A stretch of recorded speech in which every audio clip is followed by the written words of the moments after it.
In this tutorial, I'll show you how to fix voice call option not showing on TikTok.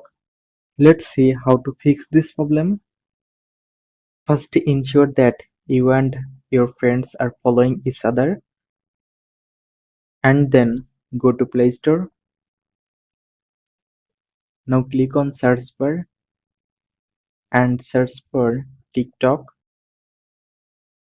From here, update your TikTok apps in latest version, if available any update version.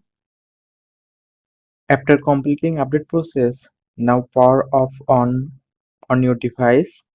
After this step, I hope your problem will be solved successfully.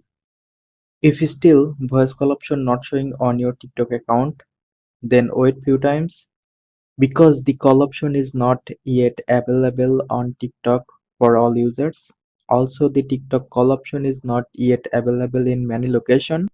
So update your TikTok app and wait because there is no direct option to enable voice call in TikTok.